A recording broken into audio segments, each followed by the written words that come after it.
What's going on? How is everyone doing tonight? Welcome, welcome, welcome back to our Tuesday talk or tea. I don't know. I'm really not all that big on tea. The tea, unless it's sweet tea with a nice slice of lemon or lime or even some blackberries. Awesome. I mean, the whole tea thing, like people in my opinion, people have abused that phrase. But welcome back, regardless, to our Tuesday nights. Salute to everybody over in the land of kick who's just kicking it. Salute to the Jaguar Wright Effect, the Jaguar Wright Show. Salute to all of our members and our moderators. It is I, it is me, the Jaganator. And it's good to be here. There's a couple of things that I want to address. For me, this whole content creating game, it's it's like a tug of war for me. Because as much as I enjoy just sharing information with the people, keeping it real with you guys, getting to know you guys, building with you guys, I'm just not for the BS, the crap of it all. There's a lot of crap that comes along with the content creating game. And for those of you who actually know, like, media manipulation and the dissemination of misinformation is a big passion of mine. It's a huge passion of mine. I also know it creates a big problem for a lot of people in a lot of ways. So I want to welcome everybody into our world and know that it's not just about being messy. Like, I know that there's a whole subculture of people here on YouTube that are literally in it for the mess. And salute to one of our girls, Carlove. She had suggested us watching a like a little docu-series called Bad Influence about the whole world of the kid side of influencers and stuff like that. And I was watching it and I completed it. Anytime someone makes like a real suggestion to me on something that they think I should take a look at, I make the time. I look, especially if it has anything to do with, the things that I was talking to you about, regarding media. And it was wild, because it was really centered around kid influencers and the parents that are behind them. And I learned some interesting things. What this game is really all about, what people are really all in it for. And it's wild, seeing these kids with accounts where they've got 11 million subscribers, a million subscribers, 2 million subscribers, 5 million, like whatever the case may be. Shoot, I mean, I'm not saying that it's easy to get to, but these kids are hitting like a million subscribers in a year. Here we are, the Jaguar Wright Effect. We're over our 100K, which is decent, because if you actually look at, how it works, very few accounts ever make it past 5,000. And for a lot of people, it's taken years to even make it to 100K. So I was grateful that we did it in a year, especially when I know all of the pushback that, my platform and my content gets. But I think, there's just certain things that you have to take into consideration.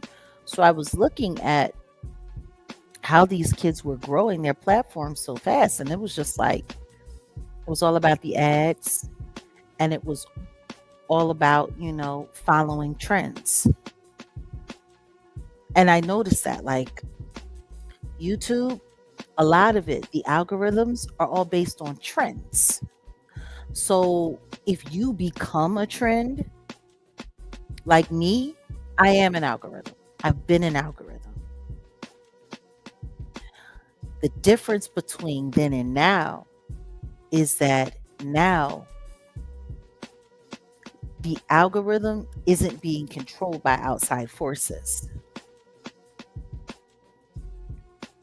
Whether or not you people know it or not, there's a whole tug of war right now over the Jaguar Wright algorithm. So I'm sitting there and I'm looking at these kids, and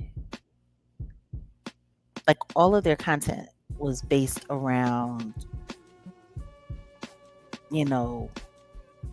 like kid stuff and pushing kid products. The kids were wearing the clothes that the advertisers were attaching their brands to, food, candy, you know, and then they started doing the crush content where they were having these kids staging these fake relationships where they were being paired together intentionally for content, coming up with names, coming up with hashtags, them adding their names together, staged kisses, staged, you know, stuff that they were doing, these staged prank videos where they were going through these real elaborate stunts where either someone had gotten severely injured and they literally like hired an ambulance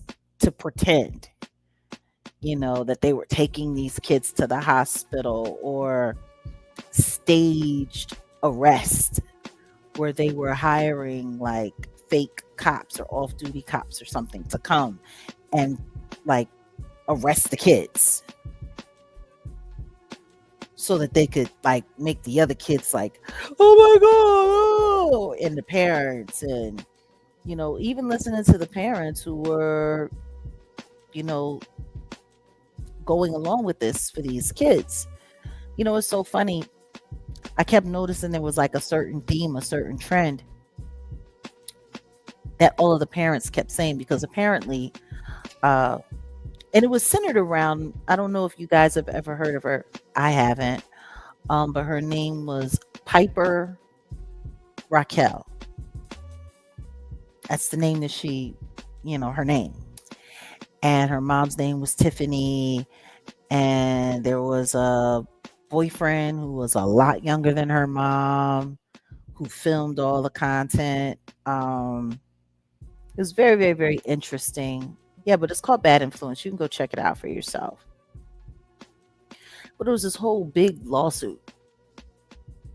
And it took them to get the lawsuit to demonetize, because apparently all of the children were saying that they were being exploited and that they were being SA harassed. Yeah, it was really wild.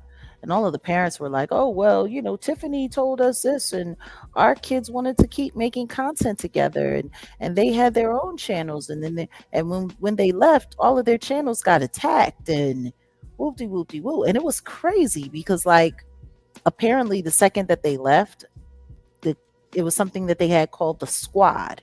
And once again, I'm going to bring this all in so people understand where I'm going with this. All of this based around YouTube trends. So they had the squad, and then the squad had the members, and then all of the members in the squad had their own offshoot channels, and then their channels grew because of being attached to the squad. But it was all built around this one girl, Piper Raquel, and she was the big fish, and she had the big number. Like she had 11.9 million subscribers. So her ad revenue was insane. Like 11.9 million subs, her ad revenue was insane. They said this girl was earning up to like 500K a month on a great month. On a bad month, like 275, 350. That's how much this kid was generating on YouTube. Um, a kid. So all of the people that were in her squad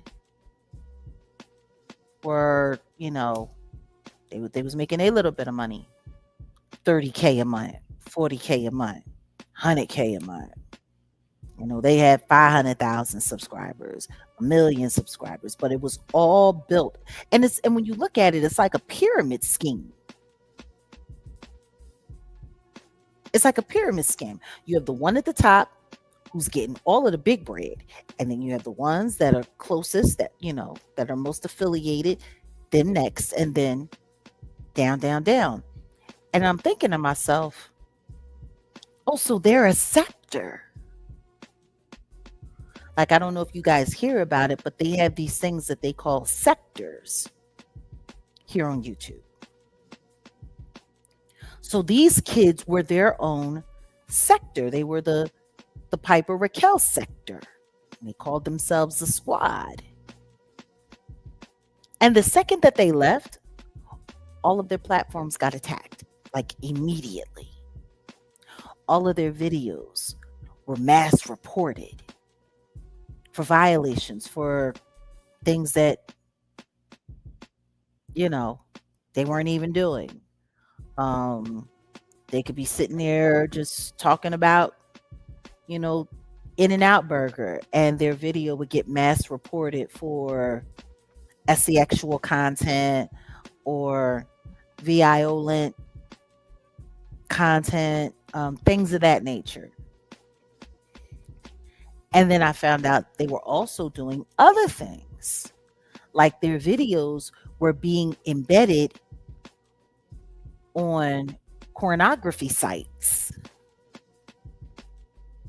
so that if anyone clicked on their video, it would register that it was coming from that site, which would steer away ad revenue from their channels to make not only their views, but their revenue crash. Salute to Sudden West. Ain't that wild? That's crazy. I didn't get a chance to see all of it. I just saw a little bit of it and I was out. But yeah, I do want to see it. It's interesting. What was most interesting to me is that all of this was like centered around kid content. And it's funny because they were talking about how these little girls in these channels, 92% of their audiences were men. Oh, yeah. Adult men. Oh, yeah. I believe that. Like when I saw the one content where a PDF said, "Thank God for Instagram moms for providing us with all of this spank bank material for free."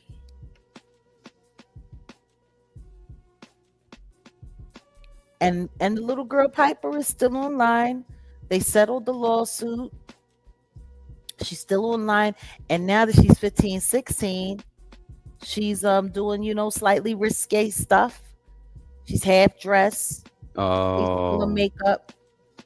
I see where this is headed. And yeah, I'm sure she's gonna end up just like little Tay Tay. Yeah.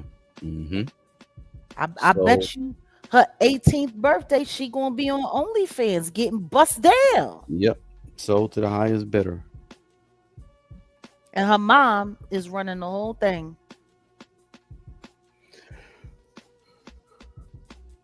But it was so funny because the parents were talking about, oh, well, the kids, they're all friends and they just want to make content. We didn't realize they were being, manipulated and ABUs like this. And we didn't realize how much she was using us and da-da-da-da-da and whoop-de-whoop-de-woo. And as soon as somebody left, they would replace them with someone else that looked kind of like them and slide them right in like nothing ever happened. Like this chick was running around calling the little girls disrespectful BIs and you're an ungrateful this and an ungrateful that. She was doing this with her own nieces and nephews, and then they had the daughter. They said the daughter she had her trained. But she started her out in pageants and then went on to social media. But I was just looking at the whole aspect of it, the whole sector thing, the way they built their own sector and used these kids. And the parents was, just sitting by. The one woman, her and her husband ended up getting divorced, and she got pushed out of her kid's life because she was trying to snatch her son out because she saw how harmful it was.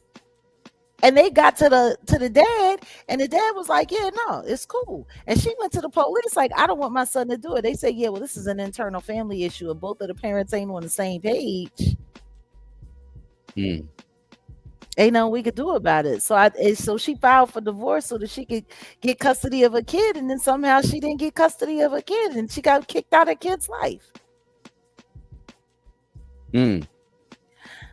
What I thought interesting though about that documentary is that nobody was being honest about the fact that what it was all about was the money. That's why they let their kids stay there. That's why they kept encouraging what they were encouraging. It was the money. Millions of dollars were being generated, and their children was making money hand over fist. I mean, what parent wouldn't want their children, to be able to bring in $50,000 a month, even $25,000 a month? That changes everything. Like the girl Piper and her mom, like they had a cat obsession. They had like 70 cats in the house, and they was spending like $20,000 a month on cat food. Cat Wow. food. Wow. Like, huh? And there was some other stuff going on, but apparently the mother was mailing, worn underwear from her little daughter and shipping it off to male fans who were posing as female fans. There was this man that they was talking about who went by the name Megan or something like that. Mm. But they all knew that he was an older guy, and he was just sending them bags and sending them gifts, and they were, "Thank you, Megan. Thank you so much." But they all knew it was an old man. Like sending Gucci bags or Louis Vuitton bags, stuff like that, and buying all kinds of toys and doing all kinds of stuff and saying, "Hey, are you guys gonna make out today?" The little kids. Like, it's Mm. crazy that all of this is happening on YouTube. And it took the lawsuit to go public for them to demonetize the platform. And then she just left and went to another platform. And now she's hustling, light corn. This kid's been online her whole life. So yeah, it makes me wonder. And part of the reason why I'm bringing this up is because when you listen to the system of how they attack platforms, it's systematic. I wonder if any of my videos have been embedded in explicit sites that would hurt my views. Because, like, it's crazy. Like, we'll have, we'll be doing good and people will be coming through. Like, unless I am forcing engagement and making sure that I post on all of my platforms that we're going live, like, our lives will be going pretty okay. Our numbers will be going pretty okay. And then the next thing you know, we talk about something that maybe people don't like or people don't want us talking about. And then boom, our videos start getting reported. Mm-hmm. So what I'm going to ask for everyone who's a member of this platform, like, it's crazy that we have as many members as we have. And our views while we're live are less than our membership. That's wild. So what I am going to ask is that everybody, when you see If your matter of fact, just check your notifications because they're unsubscribing people again. I know that there were people that had to re-up on their membership because they got bumped out of their membership. I don't know why there are entities on this app that are so invested in tanking our platform. But apparently, this is just something that happens. This is something that's allowed to happen. Unless you're a part of one of these sectors, unless you're a part of one of these squads, you're a victim. Or at least they try to turn your platform into, a victim. Like you got crews that are running around here hunting their competition or hunting content that they can't exploit. And it was just wild looking at it. Like, and to know that they're doing this even in the kid sectors. Interesting.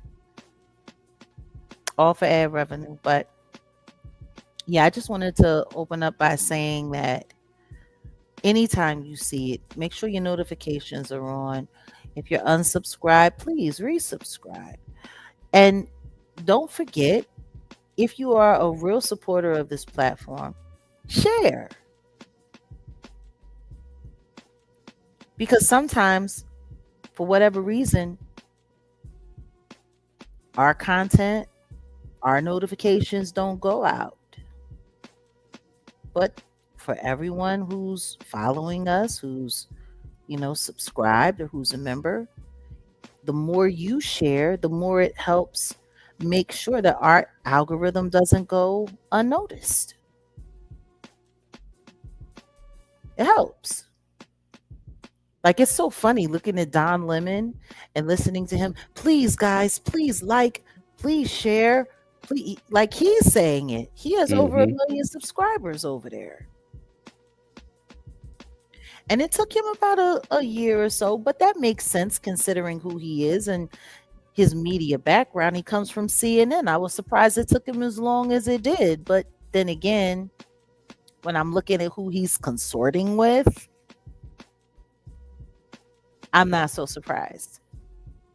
Because I've been doing a little research and I've been watching these different squads or sectors and who's a part of them and who's all in them. What's real engagement? What's not? It's crazy because you'll literally have like 10 or 15 different content creators that all get together and work together as a team. And they'll push narratives, they'll push stories, they'll bounce back and forth. They'll build their audiences and they'll get audiences to go back and forth. Like, I'm looking at everything that's going on now with Officer Tatum. Like, the way they're pushing this is interesting. A lot of engagement around the taters. And now, did you hear Taters he made himself a video and it said and declared that he's helping those boys who are being unfairly accused of what they didn't do. And he's now sharing their GoFundMes and getting his multi-million subscriber platform to donate to these kids. Like, these kids are like raising like like $100,000 in 2 days. I wish, man, like, I don't know, do we gotta get in on this whole scam culture? Because we have a genuine and honest platform. We have genuine and honest content. We have a real GoFundMe that we're raising. We have a real nonprofit that we're trying to engage our network. Like, I was literally thinking to myself the other day, like, we do a little fundraising here, do a little fundraising there, but there's something off with someone like me after everything that I've been through and everything that people know about me, to just not be able to share 300 and some odd thousand followers on Instagram, almost 400, like 400 and some odd thousand followers on TikTok. Right there, that's three-quarter of a million people. Between the platforms that we have here, almost 200,000 people there. We're almost at a million people. And then you throw in the people from Facebook, even though I don't be over there anymore. And if you throw in the people from, we're talking about at least a million people, and I can't get each one of them to just donate $1. I'm good enough to follow, but I'm not good enough to support.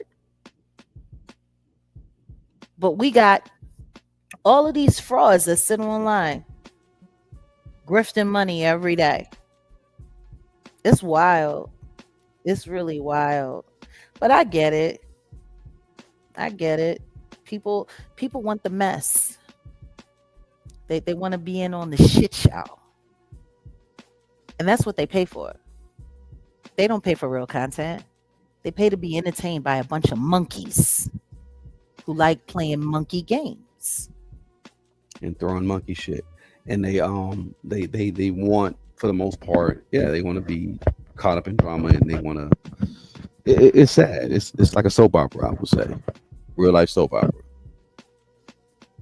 And it's funny because when I think about my life on YouTube, me engaging with this platform, people were so much more willing to donate when I was being gaslit, when my life was being infiltrated, than they are now. Like, it was wild bumping into someone. Oh my God, yeah, girl, I know you and your crazy ass. What makes me crazy? I know you from YouTube. Trust me when I tell you, sometimes when I hear that, I consider an absolute fucking insult. Because I got to figure out which kind of subscriber are you?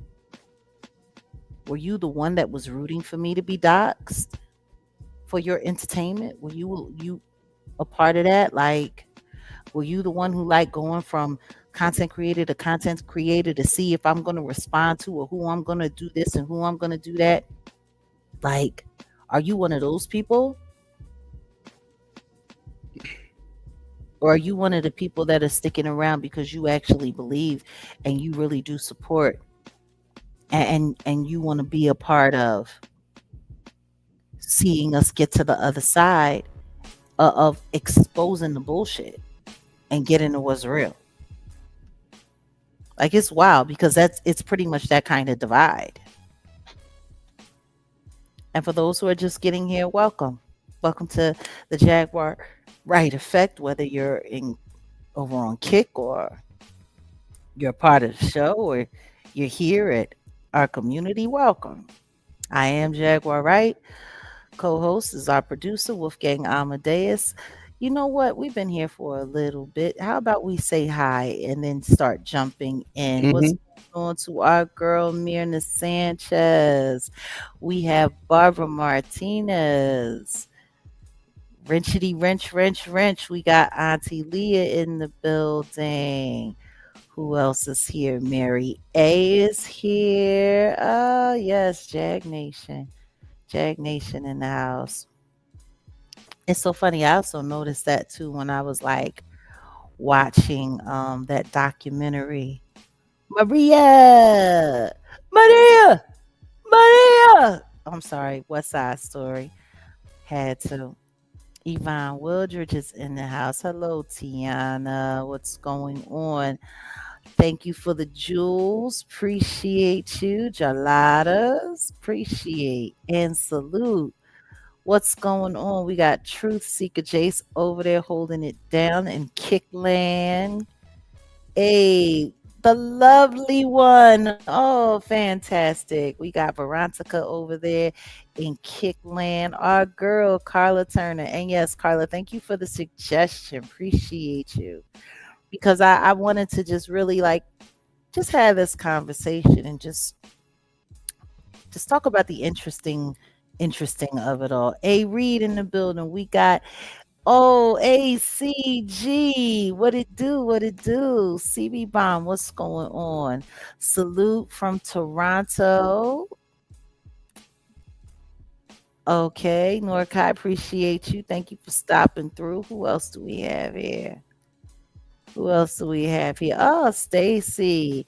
Y'all know we always shout out our members, and we do suggest you become a member and stay a member. And guess what? If they take your membership away, we hope that you have the courage to do it again. But if not, if you find yourself having issues over on YouTube, feel free to become a member on Kick because we are over there as well. Mm-hmm. So yeah, who else do we have? Is there anyone else that we need to? Oh, we got our moderator Cat over there. Hey everyone, shout out to the Jaguar Wright Kick family indeed. Cat is over there moderating and kicking it. Appreciate you, darling. Okay, so and we got Archangel Michael in the building. Yes, get the likes up. You know, when I'm in StreamYard, I can't see where the likes are or what the likes are doing. But I'm gonna tell you something right now. We need y'all to like. We need y'all to like. All righty. I think that's enough acknowledgement for right now. Hold on a second. Wait. Oh, wait a minute. Brandon's in the building. What's up, Brandon? Cat got a new up the lovely radio show. Welcome. So yeah, salute to our family, salute to our members. Everybody welcome in. So yeah, are we not looking at the orchestrated nature of it all? Like there was one lineup this week that I saw happen content wise that I thought was very interesting and very telling. So how many of you guys saw the whole Roland Martin being exposed thing? Oh God. Just put a one in the chat if any of you saw that Roland Martin was on the chopping block for disrespect this week. Because it was really disrespectful, in my opinion. You saw a post but not a video? Okay. And I want to tell you guys something. I do not encourage you to invest any time or any energy into any of this. Because in all honesty, it's nothing but a ploy. It's a ploy and it's a scam to create engagement because the truth is people are running out of Nolan Wells content. Yeah. See, I'm about to put y'all up on game, which is part of the reason why they hate me so much. Because I really do be trying to ruin these people's bags. If they're going to ruin my money, then I might as well go on ahead and try to ruin theirs. If I can't earn an honest living as a content creator, then why should I let them earn a fraudulent one? So, here we go. Roland Martin, y'all know who he is. Everyone knows who he is. Roly poly. He is, I guess we could call him a political pundit, right? Something like that. That's what he does. He talks politics. He's been in journalism for a while. He's creating content. He has pretty lucrative platform base, I would say. And the one thing that I will be honest about, when I think of Roland Martin, the one thing that I'm not thinking about is him intimately, or even being curious about him and his intimacies. I'm not interested in knowing what he does with his wife, and I'm definitely not interested in knowing what he does with the people that he creep with on his wife. I know he's a half a hobbit. That I know. Ain't he Haitian? Part. I believe he's part Haitian. Okay. He's mostly Yeah. Ninja. Yeah. He's mostly ninja. He's a little piece of Haitian. And it's so interesting because, people were arguing about him being a tether. And they're like, is he really a tether if, like, everybody in his family is black except for one of his grandparents?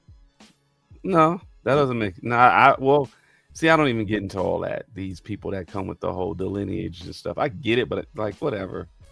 Got So, one parent that's Haitian. All right, okay. I mean, the truth is we all got a bunch of mixed up stuff in us. Oh yeah, definitely. If you go back far enough. Yeah, I mean, that happens with anybody. I don't get it. I think that people just like looking for things to argue about and looking for things True. to talk crazy about. Oh, and by the way, if I see the numbers going down in the studio, I hope the reason why is because you're popping out so you can like and share and then come right back.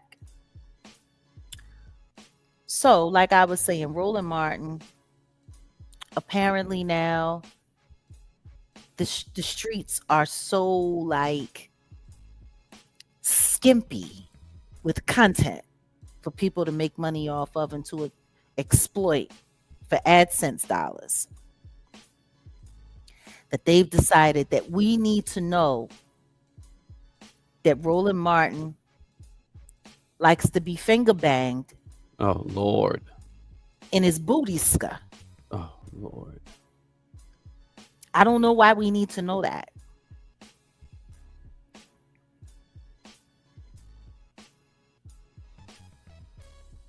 I mean, we really don't. Wait a minute, Dr. Jacko, you said you just saw me on the Blue Couch interview. It was a tough one for you. You're a strong soul. I'm a strong soul. Well, thank you, Dr. Jacko. I appreciate that. I hope it wasn't tough because you had a problem with what I was saying.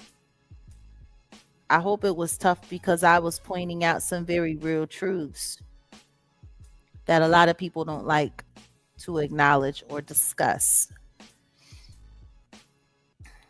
Um, like at the end of the day, I don't think it's journalism or content to expose every aspect of someone's intimacy and think that like, ooh, breaking news, he gets his ass broken into. Like I don't. Now it was a woman and she looked like half a midget her damn self. Actually, she looked like a whole midget. And people were, you know, what are you saying, Dr. Jacko? I'm sorry. He says, no, you were 100% right with everything in that interview. Well, I appreciate you seeing my point of view. Appreciate that. And for those who haven't seen it, feel free. Um, but I'm just trying to figure out when humiliation rituals became what's considered viral content. But the thing is the story isn't even viral. It doesn't even like really track, which is why they had a certain group of content creators pushing it. Like I was just saying about the content with those kids and how they were doing it. It starts in one place and then they metastasize and seed the story out to multiple content creators to make it a thing. So it's forced into your algorithms and they are able to get the views, which in turns hopefully encourages subscribership, which leads to ad revenue. So this week, Roland Martin was like a half a welfare check. Hmm.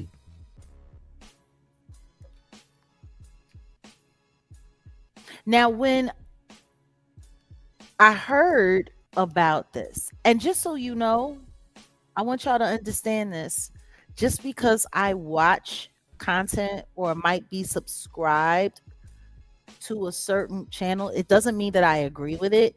It doesn't mean that I'm a fan of it.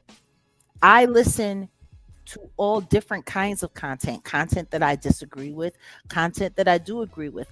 I like to hear all sides of different arguments and different conversations because it gives me a better view as to how, salute, thank you for the jewels.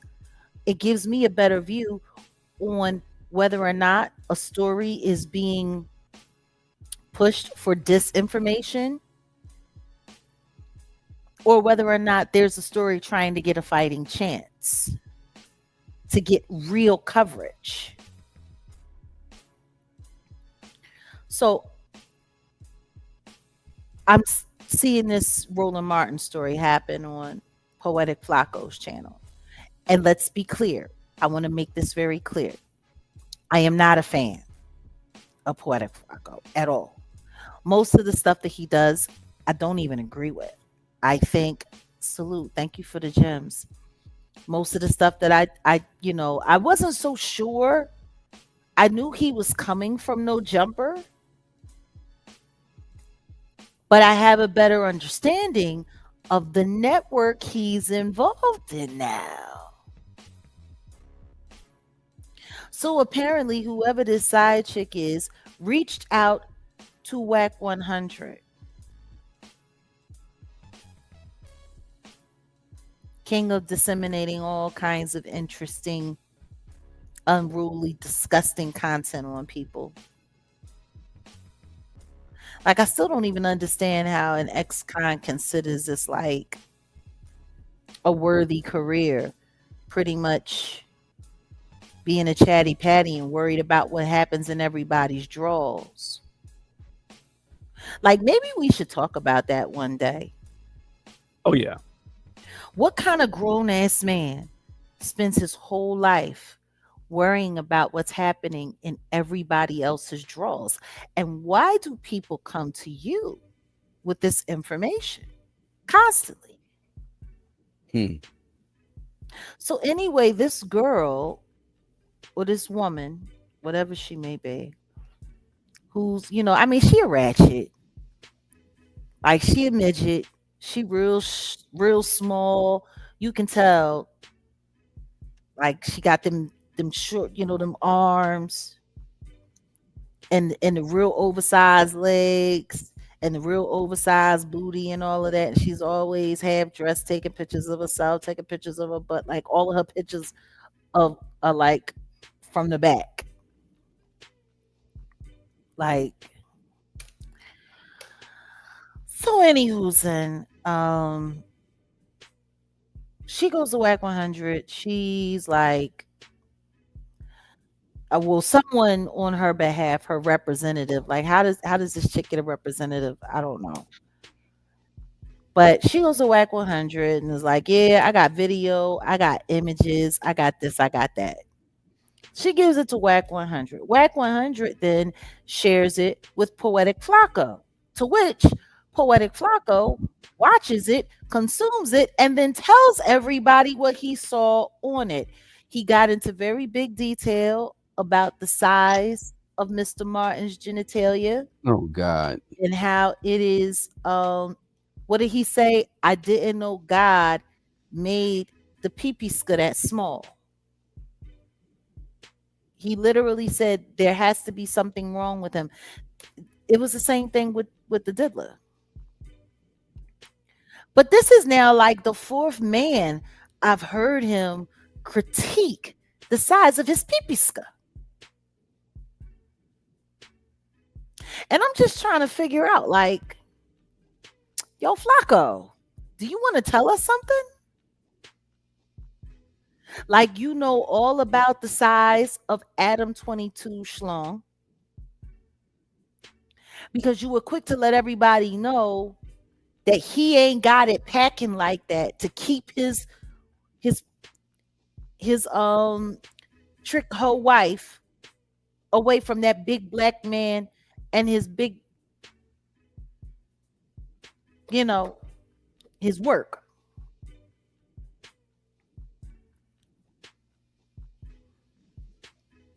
Like like I'm not understanding. See, like who's interested in that? You know, who's interested in that? What makes that news? Well, obviously that's not really him, I but know it's not. you know how the internet gets. I know it's not because they said he was wearing a thong. Those look like booty shorts. Those look like that looks like Flacco's swimsuit. It's really a size 4. But my thing is, Flacco, do you got something to tell us? You know all about Adam 22 Schlong. You knew all about Diddy Schlong. Who else did you say you seen a peepiska? And now you sitting there telling us all about Roland Martin's peepiska. Like, I don't get it. Why are you so like infatuated with the size of other men's, stuffs? Meanwhile, I done seen how you fill out a pair of size extra, what is it, triple XL basketball shorts. I done seen the way you fill them things out. No air. How am I supposed to breathe with no air? That's what your nuts be saying every time you put on them, them triple X basketball shorts. There's no room. Oh Like, shit! it makes me think of that Genuine. Is there any more room for me in those jeans? Like, there's no room No, there. hell no, ain't no room. There's no room. Triple X. Triple X. And tight. As tight as them drawers was in that picture that we just seen. Basketball shorts. My point is, what I do know about oversized men, usually when you got as much belly as you got, it sucks up all of your peepeeska. That's why, when men get the gut, it becomes a problem for them because it takes away from their size. So is it that you're obsessed with everybody else's peepeeska because you can't find yours anymore? And you want to have somebody to pick at? I don't know. But I don't understand straight men who spend a lot of time saying, "Oh, I'm just watching for work purposes." Whatever. What jobs you got? I, the job. I can tell you the job. All right. I don't know what you sitting around eyeing up everybody's schlong has to do with content creating. But I guess you needed to authenticate your insults. I don't know. Whatever the case may be, you made it very clear. And guess what he said? I don't know what to do with this content. I don't know what to do with this. I don't know what to do with that. So I had to call my auntie, Trasher. And then the next thing you know, he's sending it over to Trasher, Kibi. And then she just read an expose on it yesterday. So the Roland Martin story went from whack to flack to big back. Hmm. And then somewhere along the way, O'Shea Duke Jackson decided to jump in and share some of the content. He actually shared Flacco's video when just 2-3 weeks ago He was exposing him as a whole scam artist, turned him into content, made about a good 15 videos, and apparently has now taken them all down, made peace. I thought they had beef. Yeah, instead they just had a barbecue. Hmm. Somebody got cooked. I Hmm. guess a nigga apologizing. Anywho, I'm sitting here looking at how they filled the story out. Okay. See, it started with Whack 100, and then he disseminated the information, and then another content creator who's making his way to 500,000 subscribers shared it with somebody who has 1 million subscribers. And you know, the first thing that came to my mind when I started hearing about all of this traveling with Roland Martin's intimate stuff that was given to them by clearly a disgruntled lover? Revenge corn.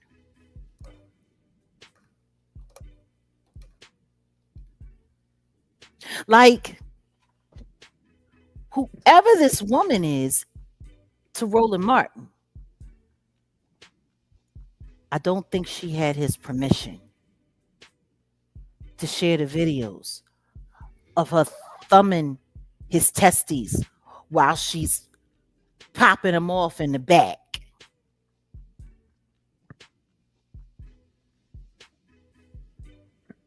I haven't seen it. That's what was described. That she was popping them off in the back and rubbing him, laying in between while he's spread out like Jiffy peanut butter, banging his head on the headboard.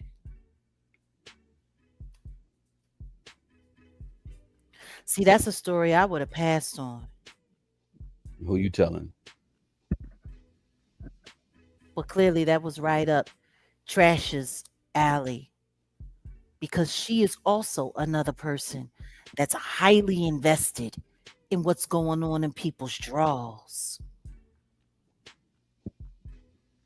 You know, it's so funny because so many people have talked about me. Oh, she always up in somebody's business.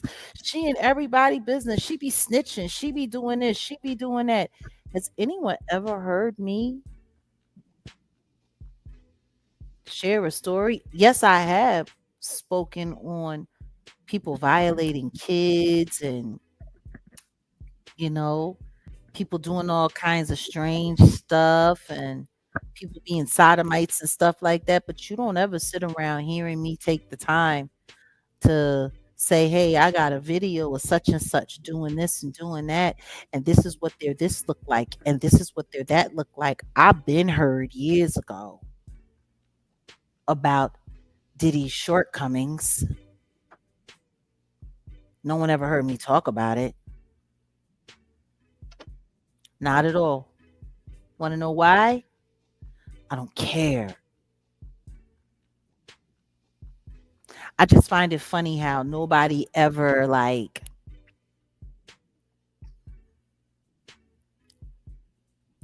ever calls these people out for how weird they are, for all the stuff that they're interested in. Roland Martin is not a favorite of mine. I do not agree with a lot of the things that he say, but the idea of me trying to find a way to humiliate him for a couple bucks, hoping to create a viral story is crazy to me.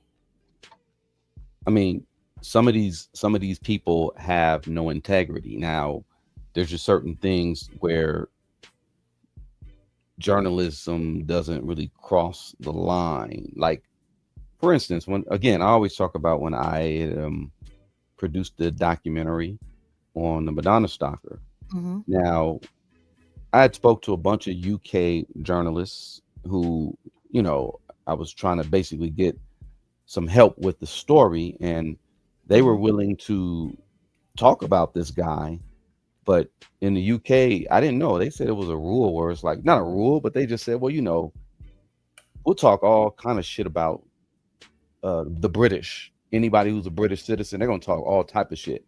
But they Yeah. said Americans, they really don't go in that hard, or they don't talk crap about Americans like that. I mean, I think they may have, talked about Madonna, you know, of course Michael Jackson, but they just have a rule where it's like they're not gonna go that deep. Some of these people who are over here now, especially quote unquote disseminating news and they're so-called journalists, they have no shame. They will talk about anything. And this to me is it's not news. Okay, well, okay, if you want to talk about him having what extramarital affairs, okay, I get that. But Well, if you're talking about finding a way to expose his lack of credibility in some era or in some area, if you want to show that, he's hypocritical because he's making accusations about someone else, and meanwhile he's doing that. Like, that's the thing. You've never heard me expose anything just for the purpose of exposing it. right, If people are being pedestaled and being praised for their decency or their good character or good moral standing, and are running around like judging and pointing at other people, and I know that to be a lie, then I'm going to point it out and I'm going to be very candid about why. But you're not going to see me doing a 10-part series on, all of the stuff that they're doing and how they're doing it. That I don't find that interesting. I also don't find it news. Like, when people start getting down in the gutter, it's because they don't have anything else of merit to talk about. That's what I've learned. When people go that low, it's because they don't got nothing else to talk about. But back to my point, yes, and they do it all for a dollar. But back to my point, this woman, without Roland Martin's approval or consent, gave explicit, intimate footage to Whack 100 so that he would expose it. right. Then Whack 100 passed it off to Frederick Jalla.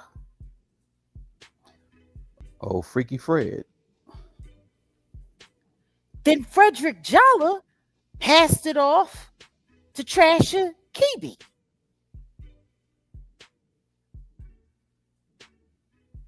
That's three people that got passed around to. And though they didn't post any of it up, even though I did hear that somebody was sharing, like, I think on Patreon or on websites, like him in a leopard thong, Yeah, it's still revenge corn,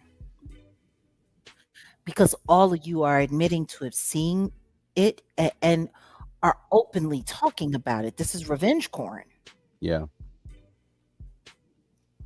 which is illegal.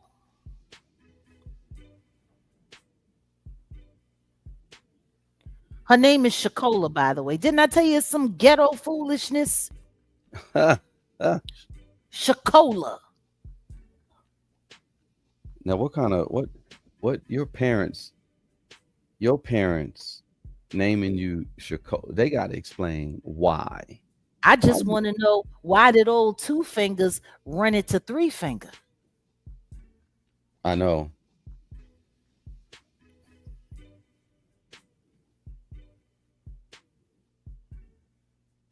Like,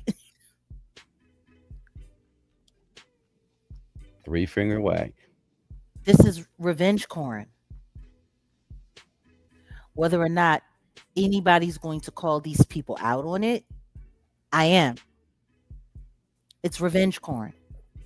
Hmm. When you take intimate footage of someone, whether you're posting it up online or you're just sharing it from person to person to person so that they can talk about it, it's still revenge corn.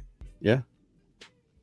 Trasha K got on her socials and lied and said that Roland Martin confirmed, when the truth is what Roland Martin and his team said was that he was being extorted, and that anybody who ran with that footage would be sued. But it's still revenge corn. It is. Still. And all of you are participating in it. Correct. That's the statute. Whether you post it up online or all of you are just disseminating it amongst yourselves and talking about it, it's still revenge corn. That's how bad content is. That's how tight it is on the content that y'all got to do that.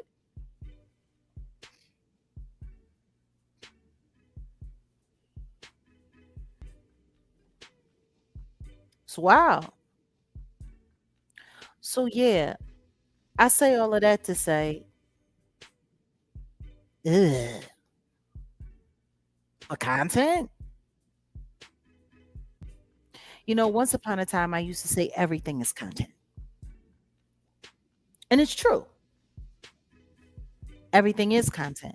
I think that people meant that, I think they thought when I said that I was glorifying it or co-signing it in some way. No, I was acknowledging it. People will make anything content. Like that one-eyed freak sat Uh-huh. there and said that if you hear I've passed away,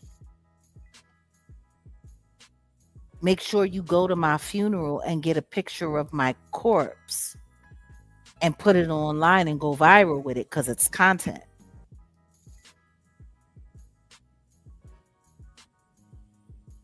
That's just the That's how nature. That's the nature of the environment where he's coming from. He's literally saying, you know, I mean, dead body, y'all vultures come get it, or have no shame. I mean, because there's some there's some stuff you just don't cross the line. I wonder if Corey Holcomb knows that guy that he had on his show, Paperwork Party, is one of those people that'll do that, that will go to somebody's funeral with oh them yeah, ray sunglasses and take a picture of a corpse and put it up online. paperwork explained it in the interview. He said it. He's like, yeah, I did that. Oh, see, I didn't watch. Yeah, I know. Yeah, I did. Yeah, he explained it. He said, yeah, I did that for Angie Stone. Yeah. I mean, I'm gonna tell y'all something. I have the footage of Prince. Well, let's just say I have access. I'm not gonna say it because I don't want to. I have access to the footage of when Prince was found Unalive. unalive in his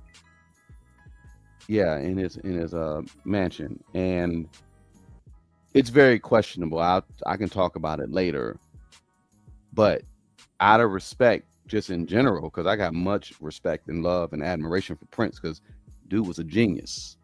I would not ever post that. Like if I had it, I mean, I'm pretty sure. I don't know if anyone's because it's okay. So It in this, did make it up online. It was online for about 48 hours, and and then then they got rid of it. Okay. yeah, Yeah. the estate came Yeah. after it, and they Yeah. had to take it down. Okay. But Okay. regardless of what, him in his most 333 in the room, him in his most vulnerable state, like, That ain't cool. thank you for the gift. Um, Yeah, not necessary. I wouldn't have wanted to see a picture of Michael Jackson. You Yeah. know, it was disgusting because when Malik B passed away, Hmm. the woman that was with him, she took pictures of his corpse and tried to sell them. That's see. There's a special place in hell for people like that. And there were people that were about to run with it, and I went online and I just screamed bloody murder. If I see any of that, like, you better hope I don't find you. Like, I never understood people, like, social media, um, there's no respect. There's just no respect, and people use and say everything, but the problem that I have is not what these demons will do for a dollar. It's the reality that there are people who wanna watch it. Because the truth is, if you want these people to stop doing the stuff that they're doing, it's real simple. Don't watch. Without engagement, without views, there's no ad revenue. Right. And they're going to only talk about the things that are going to make them money. If you stop paying attention to what they're doing, if you stop giving them a view, if you don't talk about it, if you don't share it, it dries up. I think the biggest problem that I have when it comes to Chucky White Hmm. is, oh, Charlie, Mr. Charlie. Um, the biggest problem that I have with him is that he knows how much people love trash. He knows it. Like, this ain't nothing but a snitch bitch who would do anything to stay out of lockup. The truth is, he gonna do whatever he gotta do to stay out on the street, because if they put him away, if he ever has to do time, I promise you, he's gonna be the biggest victim behind bars that anybody has ever seen. And he's probably gonna beg to be in PC, protective custody, forever.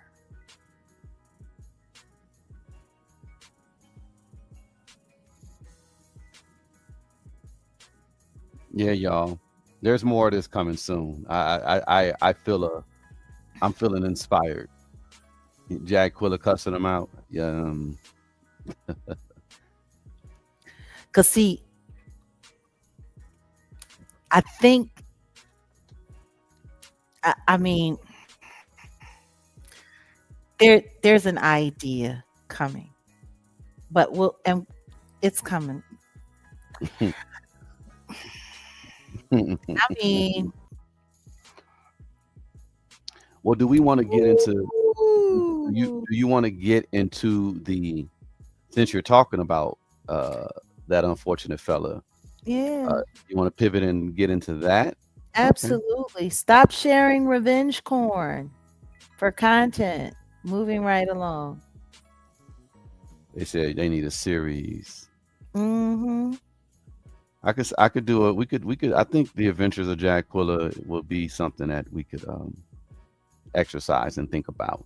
But right now, number one on the docket when it comes to this uckery online, let's just say it. Um Snitch 9, yeah, I called him Snitch 9, and Mr. White, Chucky, they sat down Oh, for mm-hmm. yeah, they sat down for I guess a podcast. What is this called? One night. I wasn't too sure. I was looking for the remainder of this conversation that they were having, but this was a podcast that recently came out. I'm not sure when it was filmed, and it's Takashi 69. It's Charleston White, and they're talking like They're talking about snitches and rats. I'm They're sorry. they're literally sitting here talking about snitching and ratting and who ratted on who and why a lot of dudes in the industry basically turn on each other. It's over females. So they specifically started talking about Quavo and Offset. Mhm. I know you're familiar with, that whole little situation, that conundrum, because Yeah. you were talking about it like you've been talking about it. So they mad over Sweetie, but they not mad over Cardi? Because allegedly they all ran through that Dominican hoe. Yeah. Well, I can pause it. You can tell me when to stop, but let's listen to a piece of the audio of what they're talking about, because I wanted to get your take on this. It's funny. It's like, Sure. how a rat gonna call somebody else out for ratting? It's mind boggling. But take a listen. Offset In my slap. opinion, I see a rat, I see a neutral rat. Look, two snitches and a snickerdoodle is what I say. Was Sweetie. That's why the Migos fell out. Is that real? Okay, once again. Nah. Let me say this. Let me say this. I ain't got nothing to do with Right. it. So- Charleston stepping out of this one too. I can already tell. All right, so Below listen my to me. pay grade. So listen to me. Below or above? But people Above. gonna try to joke about it and the Vader thing. Those are rats. The game is full of rats. If you sleep with your homie girl, that's rat material. Disloyal. Wait, You're can I- telling Hold me. on. Okay. No, because But I'm when you curious, say why is that so No, popular? Steiny, Well, all these niggas see I what got you say. somebody Well. on my girl. Steiny. Well, people can hit on my girl too. Steiny, Even my but- homies. Steiny, but listen to me.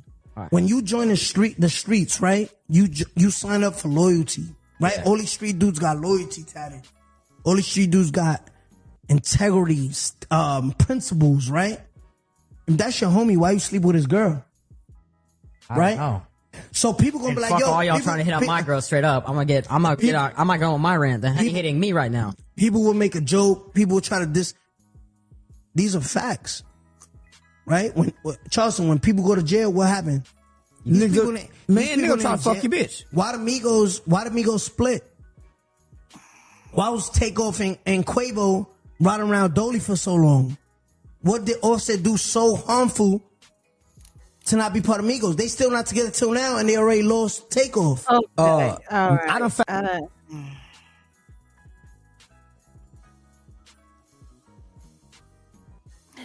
I'm sorry. It's like poison being just waterboarded in my ears.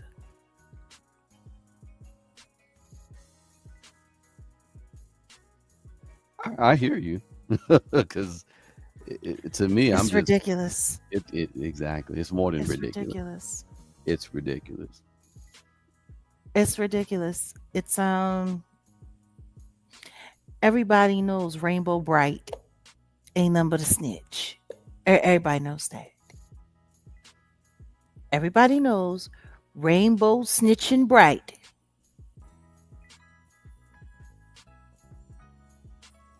You know, I'm starting to. Wasn't it Nicki Minaj that did a song with him and helped like put him on the block? No, Wasn't that when he really like took off? No pun intended in the United States. Treyway. Am I wrong? No, you're right. He was over there in Russia. Sipping on white Russians. And look, nobody goes to jail as many times as he goes to jail and gets out as quickly as he gets out, other than Charleston White. Now, the Diddy bitch. I know you're not talking. Like, I'm just trying to understand. The both of them get locked up. Mm-hmm. on numerous occasions for all kinds of heinous things. And then the next thing you know, within 24 to 72 hours, they back out on the street again like nothing happened. And guess what? The second that they get out, first thing they are is online talking shit about someone. Yeah. How is it not obvious what they are? You know what, Jag? Like I was telling you before, I'm West Coast. I'm gonna talk about West Coast artists, but did you hear me jump out of the window to talk about the YG situation? No, simply because I already knew something was up with that. I'm like, what? Uh-huh. I didn't hear you jump out of the window to talk about the Big U situation, like some fat boys who fill out triple X basketball shorts do. So And you actually have more right to talk about it than him. Because, like Glasses Malone said, the only reason he's got enough cachet to talk about gang relations and commentary is because they let him sit with them. they allow him, yes. And They validated him and his conversation. You actually grew up right in the there. neighborhood. Yeah, exactly. No cap, no lying. And shout out to Glasses. Glasses had to hit my line a couple of times. Well, once really, because I was dealing with an artist. That's a whole nother conversation. But Glasses is like, you could just say the ambassador, mayor of Watts. Shout out to him. And dude ain't got no reason to lie. So No, what he he's saying is doesn't. what he's Which saying is is very why interesting. which is why I don't understand why he ain't calling him out for being what he is. Because somebody is intelligent and is tapped in as Glasses Malone should know that Frederick Jolly ain't nothing but a snitch bitch. But then again, they was sitting over there at No Jumper. The No Jumpers headquarters. Now, let's call it that. Just like six, but back to what you were saying about Snitch Nine, Charleston. This reminds me of when Adam and Vlad sat down last year and they were given their, remember that dossier that remember I was like literally Vlad was speaking to Adam 2016, like, hey man, I wouldn't be around these gang members, because he was breaking down a whole little situation about what happened to him and him having beef with Whack 100 or it was a Big U. But either way, someone approached him and said, hey, if you want this handled, I got you. And he was like, nah, I'm a man, I can handle my own stuff. And respectfully, whatever, that's what it is. But I think he was low-key telling Adam, because I knew at the time that Adam had a bunch of them 40 Crips up there protecting them. And people don't, that's kind of like some hood stuff people don't talk about. And I get it. But at the same time, I'm like, no, I can talk about this guy. I've seen him go from the space he had in downtown to the space that he had in Melrose or whatever, blah, blah, blah, and what his platform has become. Now, it's basically like in my opinion, like snitch headquarters, if you ask me. So who comes out of No Jumper, this Freaky Fred guy? Okay, but this situation with 6ix9ine, Charleston White, both talking about snitches. First off, everybody know what happened with the Treyway situation, Yeah. 6ix9ine, all that. Like it's like he was sent in to take them brothers down. Yeah. And then a situation Just like Chucky running down to Houston, yep, trying to put a case on Jay Prince and mob ties, as if anybody actually believes it. And let's just be clear, if that actually happened and he had he was eyewitness, not eyes witness, but eyewitness. Now, hold on one goddamn minute. I am the eyewitness. Don't be talking about me. Eyewitness. You the Diddy Blitch. See, I'm glad I know what a glass eye look like because I promise you, if me and him ever got into it, I'm gonna make sure I'm gonna hit him in that good eye. So I got a couple of seconds to get some good work in before he starts screaming. But look, this seems like perfect timing for him to sit down and do all this talking about other people's relationships and this and that, when we know recently there's been some accusations between someone coming out against a family member of his, right? Hmm. His little cousin, who he said he didn't know, but his mama sat with Trans Rena and said they do know that little girl and that little girl did live in the house and that they were helping the family out. So you're a liar. And you're a weirdo.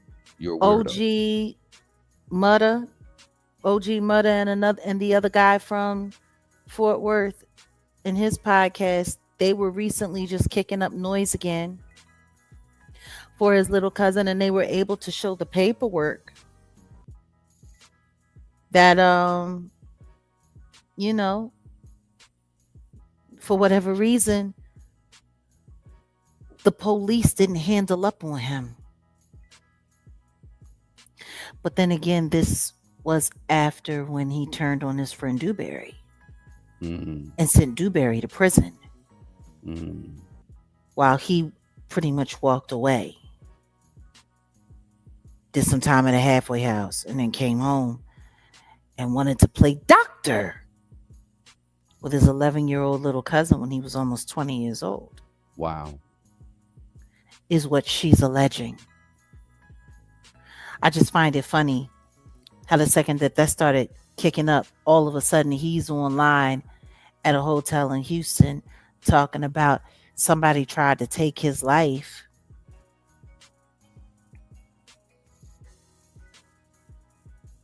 He's been trying to wipe the stench of these Chomo accusations off with anything. He's jumping in, man. But the police, see, that's the issue that I have. Uh-huh. Why aren't we getting to the bottom of why the police didn't put more time into this case? Yeah. And why this young woman was forced to walk away without there being any justice for what happened to her as a child. Yeah. See, these are the kind of things that happen.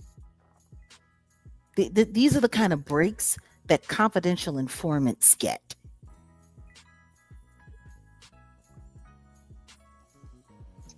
You know, like 6ix9ine being over there at MCP with Diddy when Diddy was locked up before his trial, talking to Diddy, getting on the phone, putting Diddy on the phone with people and making phone calls and doing all of this and doing all of that. And then all of a sudden he back out on the streets again. Like it's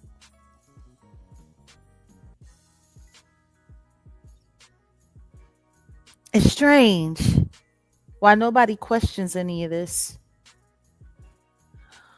But as far as them bringing up the Migos and talking about the Migos, like, please stop.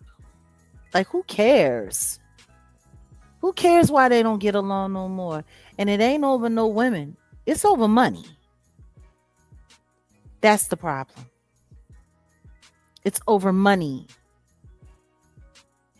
Quavo and Takeoff, they wanted Offset to come back so that they could make more money.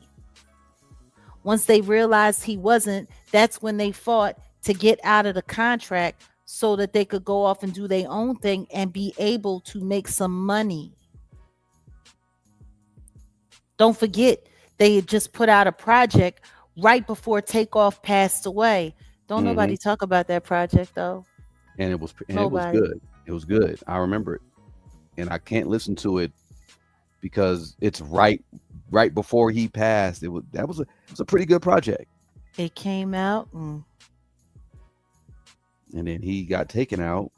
It was definitely better than Offset's. Mm-hmm. But see, they needed him because he was the celebrity in their little crew. He was the Mike And Jackson. he was married. Yeah, but not as talented. Right. Not as talented. Let's call him the usher. Okay. It looks like it, but it really ain't like it. And the proximity to Cardi. Yeah. So I mean, it's interesting when people spend their time creating these false and these fake narratives to try to convince people that things are something different than what they actually are. Don't nobody want to hear y'all talk about nobody relationships. I don't even understand why anybody listens to anything that they have to say, because they're both known and proven liars. Like, I'm still trying to understand, how did Charleston become qualified to talk about anything that happens in hip hop culture? In what world? Where is his proximity or his adjacency to hip hop? I mean, I have my theories, just like I talked about that big homie guy, and these people that just come out of nowhere to be known for, like the Charleston guy. Like, okay, so he's supposed to be a comedian, right? No comedy special, no real track record of being like in the comedy. He's so rich. He don't need. I've never seen a Charleston White comedy DVD. I've never seen YouTube feature any of his comedy shows. In my opinion, he's just as much a comedian as Vlad is a DJ.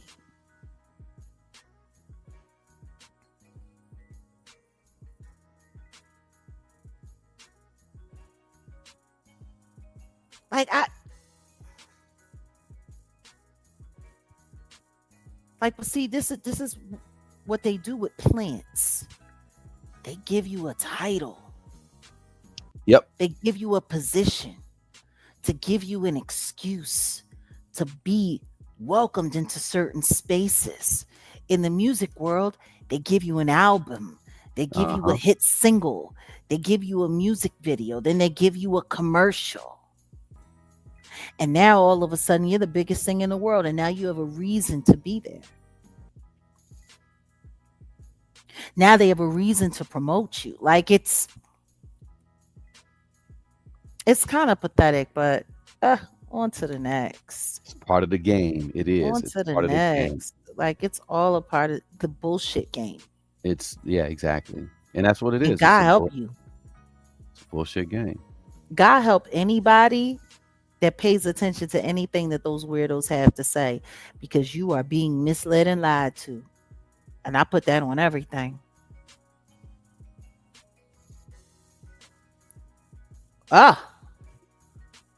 Speaking of being misled and lied to. Oh, Jesus. Now, I threw this up first because I was just like,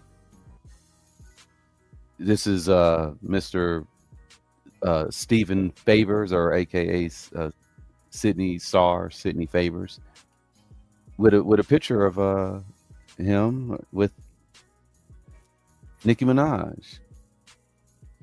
She always co-signing some deviant weirdo trash.